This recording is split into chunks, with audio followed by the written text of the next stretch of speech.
Hello, everyone. I'm Mark L. Vincent. I am the director of the Convene Consulting Network, and I'm joined with a couple of good friends here today, Rob Swette on your left and Joe LaRussa on the right. Joe is a Convene chair in the San Diego area and does a lot of work with teams of leaders, executive leaders and companies. And Rob Swette is a Sandler's sales guru and has just done about everything you can think of with sales in all kinds of companies, helping to resource their sales department, and also often works with leaders.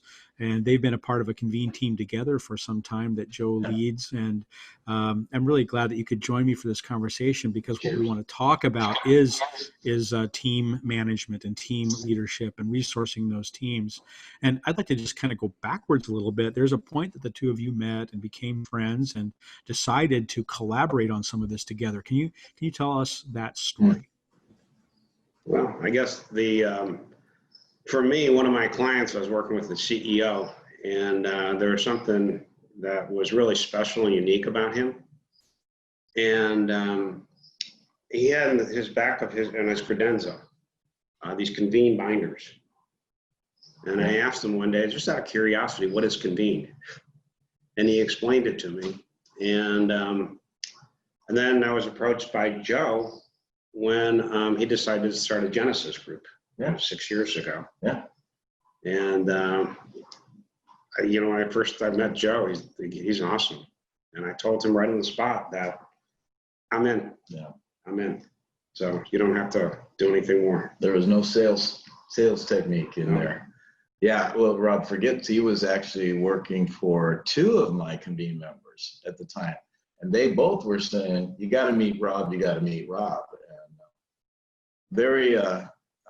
Very fortuitous that we did meet, because we just get along well. We're the same age. We share faith traditions, and bonus, our wives get along great. So we've become really good friends as well as business allies. Wow. But somewhere in here, you decided we can do some work together and really resource executive teams inside of companies. Can you give us just a little bit more of that background as well? That was your idea, really, Rob. It was kind of funny because Joe and I both do some, strategy work and team building and things like that, but we do it from different angles, come at it from a sort of a different perspective, if you will. And just talking about maybe there's some way for us to collaborate. Maybe, it's just working together in our different skill sets would be really valuable. And so we started the conversation, I don't know. Yeah. A few months ago. Yeah. Yeah, really it was Rob's vision, and it took me a while to understand it, but then doing a couple trials with him and really what it comes down to, Mark, we're different personality types, okay, different communication styles. So if you're familiar with the DISC, I'm a high ID, so I'm all people-oriented and driven. Let's get this done. Not that he's not people-oriented. He's a great guy and loves people. And Rob is in the CS category, right? More logical, more consistent, more what's the word? I don't know. Discipline. How's discipline? Structure, plan. You gotta have a plan. Yeah. What's the process? How are we gonna get there? Who's doing what? Right. So when we work together, we come at it from these different angles, but we both see the goal. We understand the common goal for the client, and so we're able. So I think from a client standpoint, everyone works differently. Everyone communicates differently. Everyone hears differently. So they're able to relate to one of us more than the other, and we get to the goal line. And I don't know if we mentioned this, but I've been in Joe's Convene group for 6 years. Yeah. So I've gotten to know Joe really, really well, each other, Vice versa. and how we think and how we act and how we handle things. And so it's evolved over time. Well, so you both have helped teams individually, like you've worked with a department or a group of senior vice presidents or whatever, and now you're doing some of that work together. So you have in multiple ways worked to tailor what you're doing inside a specific company in a specific marketplace, specific length of time that they've worked together, whatever all those dynamics are.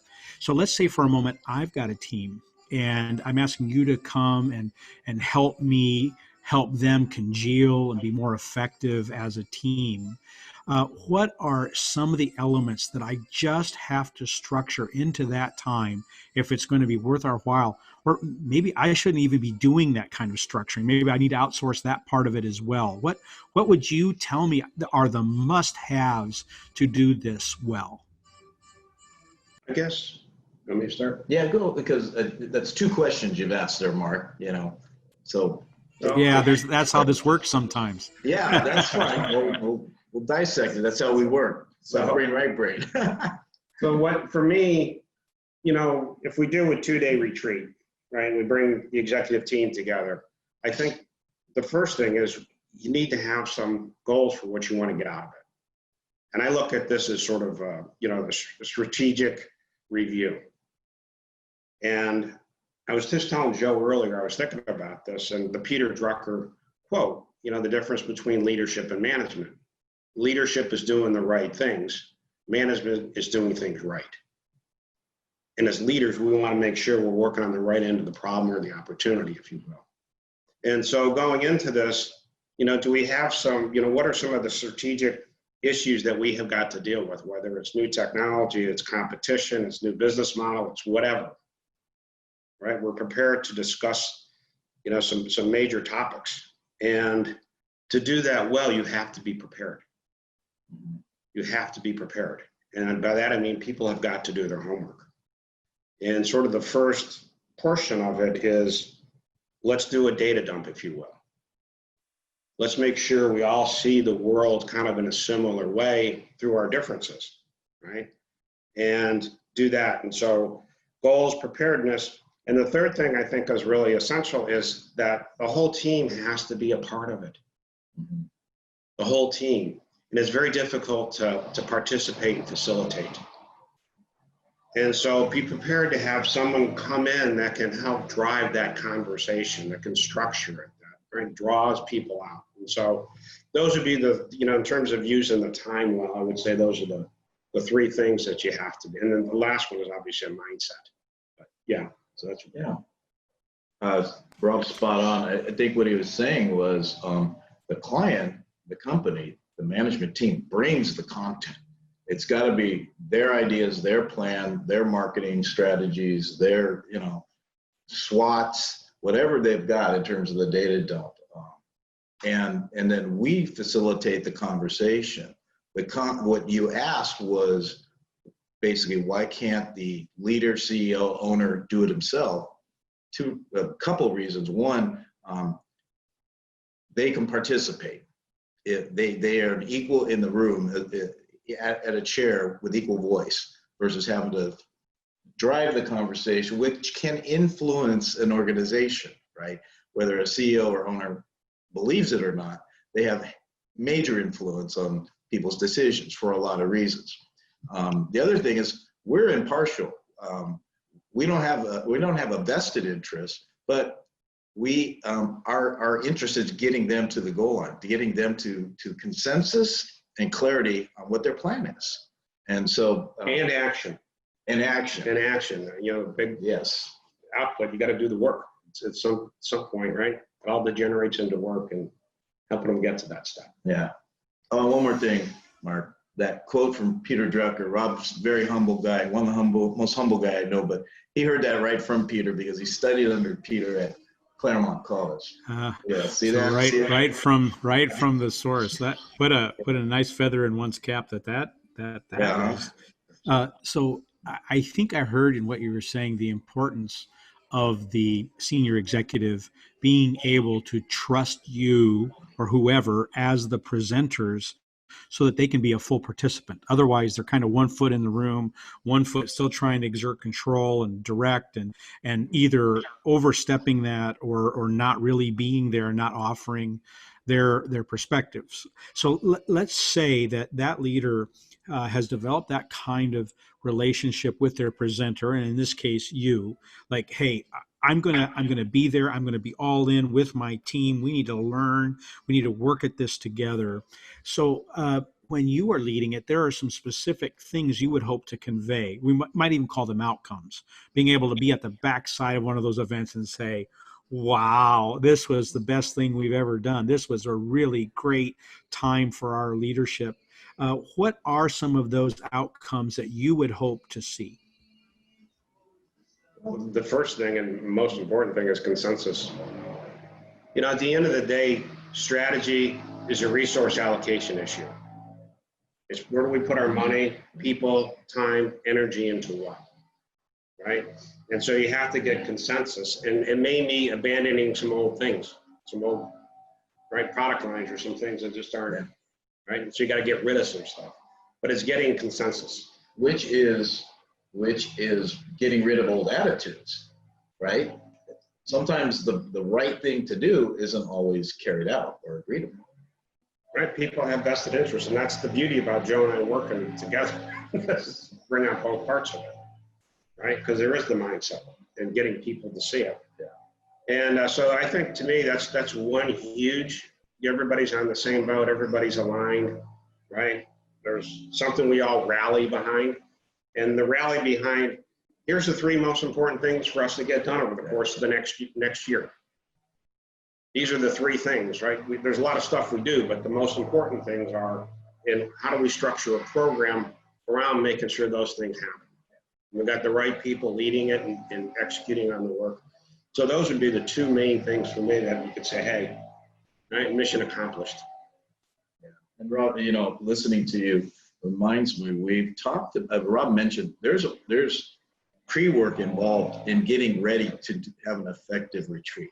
The other piece is there's follow-up, right? This is all fun and great and exciting. And are you disciplined enough to carry this thing forward? I mean, there's all kinds of, you know, vehicles and programs and ways to achieve that once we leave the room. But getting ownership and responsibility and accountability from the management team is key. So, buy-in. So as I was listening to you, I heard you talking about the importance of preparation and follow-up. And if you're talking about someone who's just kind of managing their way through this, they're not going to care about the preparation and follow-up. They just have this thing every fall. It's time to do it. You're the next one's on deck. Are you available? It's just a transactional thing. Or maybe one step above that is, yeah, teamwork's important, so let's do it. You know, but at that point, it's kind of a passive aggressive approach to it. You're participating because it's good, not because you desire it. And if I'm hearing you correctly, doing that preparation so that the facilitators are brought into what you're developing as a company, its products, its culture, and then making sure on the adult learning side that you're reinforcing it at the back end by some kind of follow on, some kind of way of checking in. Are the things that we decided to do actually happening? And I wanted to make sure in my replaying it back, if I am understanding your point correctly. I'd say he heard us well, and it's on our part too. Our responsibility is to get to know the players, get to know the ownership, get to know the plan beforehand. So it's a serious undertaking. We've talked about that. I mean, not just a financial and time commitment, as Rob said. You know, where are you going to put your resources? But it's a commitment of, it's for people that are really serious. I think you said it well. It's not just a check the box, it's our annual retreat time. Right. Yeah, it's not like just a fun team building thing. Right? It's work. Yeah, it's not, it's work. It is team building. And that's part of the, when you, back to your other question, Mark, of how do we approach this? It is a team building and a communication building, and let's work out the kinks and the old cobwebs and all of those skeletons while we're moving forward with process strategy. Yeah, and now for when Joe and I talked about this, that pre-work or follow-on work could be members from the Convene Consulting Network, people that have expertise in specific areas that we can help them get the right resource. Or their chair. Or their chair. Chair will have a lot of involvement in this process. Because again, we come in, for a weekend or, a couple days, and maybe after, but that's not what we're about. There has to be some accountability, and the chair is a perfect thing if it's a convened member. Perfect person. So you're making me think how this flips around the other direction too, which means if you're going to invite someone in to help facilitate, one of the signs that they are the real deal is if they say, let's do some pre-work so that we actually deliver for your moment in the business. And then let's have some follow on here. They're not just like upselling you or trying to have even more than what you were bargaining for. They want to have impact. And if you've got a presenter or facilitator who's like, look, I know what I'm doing. Just let me come in and mail it in and drop my spiel on you and walk away. That also would be a transactional approach that is not going to get you what you're looking for. It's not just, hey, how famous are they, or did they write a book and they're just going to rehash what we could have read. It's much more, but it's much more about actually bringing this together and folding them together. So you learn to care about. Excuse me. Go ahead. The word that I heard when you describe it, it's dynamic. We're not, yes. It's not a canned program. We're not coming in with a routine or spiel. It's dynamic in terms of we will adjust it depending on the needs of the team. Let's say the team is really not cohesive. And we might have to spend more time in that area. They might come in with a great strategy, but just be all over the board in terms of alignment, right? So again, that's that getting to know you phase and tailoring it to the client. So you both learn to care about this a lot. There's something about your own journeys and experiences with teams that led you to care about the teams of others and want to be a resource to them. Can you just walk us through a little bit of those journeys respectively that you had? For me, it's kind of funny. My career, if I look back as a professional, that's before I did the Sandler and things, I was always kind of handed the things that were messed up. Mm-hmm. They always kind of gave me the things that were I didn't even know that one part. That's why you joined your convene team? Is that what he's saying? Oh, hey, I get that. So, but because I do think I have a unique ability to kind of help people think things through. And so, in my professional career, what's the current situation? What do we, where are we? And then what are we trying to do? And I'd always do the same thing. What are the top 3 things we've got to do to make a difference? What are the 3 things that are going to move the needle? And make sure we got the right people working on it. And it's pretty simple. It's pretty straightforward, but, getting people there, because people have different perspectives. And I always find this first thing is, let's all get on the same page, right? And if we agree to disagree on the impact of something or the direction it's going, so be it. And someone has to make a decision. Right? But at least get all the cards out on the table and everybody has their say. And that's sort of how you get buy-in, right? And you get commitment. And if you don't like the answer, right, at least you had a chance to have your say. Mm-hmm. And on the positive side, we all got something to rally around. We rally around the things that are going to move the needle. And guess what? When you do it, people are happy. They see accomplishment. They see growth. Right? They see something move forward, or we've made it our best effort, and it's not the time. Right? This ain't going to work. And so I guess I don't know if that.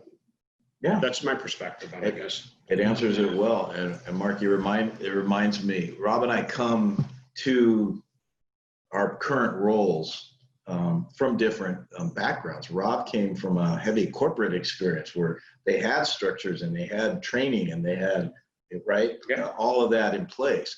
I came from the seat of the pants world. I grew up in a family business. If you haven't figured out by now, I'm Italian, so a lot of emotion. Never got away from the business, whether it was Christmas Eve at the dinner table, because everyone was involved, including the people who weren't involved in the business had their nose in it. Then I had a partner for 23 years. I had partnership So I've experienced that. Basically, I saw a lot of poor examples of teams. In the past 12 years, I've learned what a good team is and what it looks like, and been able to watch that in my members, my Convene members, growth of their companies and in their leadership. So again, this is a playing off the difference in dynamics from Rob and I. It's great. So I'd like to just move to a real practical kind of outcome thing. Because one of the main purposes of these podcasts is to be able to say, here's how this stuff works in real life. It's not just an idea, and it's not just, hey, we know things, and trying to put that out in front of others to consume.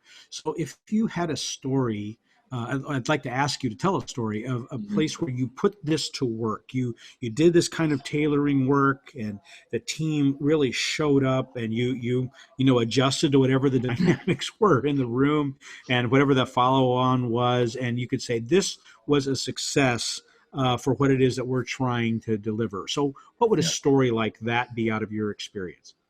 I got a couple. Okay. Can I go first? You go first. All right. See, thanks. See how we work well together? Two stories. One's simple, and it addresses the topic of leadership, senior leader facilitating a retreat. I had a recent client who did just that. For 10 years, had led their annual retreat, which was their board, which was 12 members who were all in management positions, was their board. They'd go away for a weekend, they'd have fun, they would golf, the spouses would come, and then they would do some serious business. Mm-hmm. The owner decided to bring in a facilitator, me, this time. And he actually, at the end of it, he said, it's great to just be able to participate. So back to your point. That's an important point, yeah. Yeah, and that was a real win in my mind, that he saw the value of that. That's a short story. The other experience I have recently, and I'm still working with this company, is family business, 40 years old, two brothers who were successioning the business to 3 next generations. So now you have 5 owners. Wow. Yeah. All related. And great guys, great business, well-principled, Christian believers, all of the good stuff. Yet I would come to their management meetings early on, and they would talk and they would discuss and they would have robust dialogue, and nothing happened. Nothing moved. They had a technical transition plan of how to move shares to the next gen, and that was like 3 years into the thing, but they hadn't moved any responsibility, accountability. The owners were not letting go. The original owners were not letting go, and the young guys were saying, give us more. Through the process of me facilitating that dialogue, they have successfully transitioned. The owners are there, but they're really not working day to day. And we're in this real nice sweet spot of this transition, which wasn't moving at the time. And you know those guys. I do. I know them well. Yeah. And it's interesting too, because of, again, the way Joe and I come at things, it complements each other. And sort of my story was, it was a company that I was working with, and they have a core product and a core market, and that's where they made their money for forever. And they wanted to grow. And they had dabbled in other vertical markets. And so what should be our strategy going forward? And so what we did is we actually looked at the different markets and size and opportunities and competition and defined them. And we also looked at internally what it costs to support the different product lines. And so we did our retreat and presented a lot of the information about, right, here's what the business looks like. And we took a break, and one of the people said, hey, you need to talk to the CEO because he's very upset. So it was a break, and I went out and I saw said, hey, what's going on? And he goes, oh, I just realized that I've been putting all my money and resources in the wrong market for the longest time. Wow. And what they didn't realize is that core market that they held onto so closely, the cost of actually getting a sale was higher than in some of these other markets. And so we did a complete shift into another vertical. It's incredible, the opportunities. And they ended up meeting some entrepreneurs, inventors that had developed a product that we actually commercialized. And it took the company to a whole new level. But that would have never happened if they hadn't taken the time to sit back and actually take a hard look at the business and the opportunity. Good, hard, honest look at the business. And Mark, at your question of what are the specific outcomes, there's an example of we may not know what the outcome will be. Well right? said, yeah. And being a Christian-based organization, I mean, the Holy Spirit, it plays a big part in this movement of solutions, of coming to realization, like the CEO did. We're going to use that third player on our team too. And that was such, for them, that was such a hard thing because there were a lot of people invested in that core market. And to hear that we're going to shift resources Sure. and do things differently, A lot of resistance of there's a lot of change management that had to talking occur about after. yeah. Right? Yeah. Structure, right? Yeah. And how we, okay, now we know this, how do we move forward? So Right. this Team cohesion will really matter then at that point. Go ahead, Joe. Well, I was going to say, so what we're offering is not for the faint-hearted. I mean, are you willing to face the reality and do something about it? Yeah. I think we've got the chops to make you look at that reality. And again, Rob keeps us on point and process, and I'm the one going, what do you mean by that? That was a funny look on your face when Rob made that comment. You've been real quiet. This seems that it's going to affect you if we make these changes. What do you think? So that's kind of how we play this game. Yeah, I've been struck that in a way above other tandems that I know other people that do this kind of work, you'd be in a position for one of you to really be reading the room and drawing the group dynamic together, and one to be working at the work part of it. What's the process? What's the outcome? And there's a great match here for that. I really want to thank you for taking this time for a conversation with me so that we could let others know about this particular offering and how it would be useful, and so that they could think through how they do their own kind of team retreats regardless of the resource that they're using, because if they're serious, they want to have an impact. This is such a critical factor for setting their culture and being able to live into the changes they want, because this is one of the ways you build the cohesion. And I was experiencing as you were sharing how much like let's say a great cup of coffee this was. It's just rich, and after you get that mouthful of it and you're swallowing it, you're tasting the roast, you're tasting it, you're feeling the caffeine kick in. Yeah, there you go. That idea that as you went deeper into this, it just got better and richer, and the relationship you have, but also that the business knowledge that you're bringing to this is also a very substantive thing. So for all of you listening, I just want to say thank you for participating with us as we had this conversation. I want to thank you, Rob and Joe, for joining us. We'll put their contact information up on the screen so that if you want to engage a conversation with them, you can go deeper, and I hope you will. Thank you for listening. Bye-bye. Thank you, Mark. Thanks, Mark.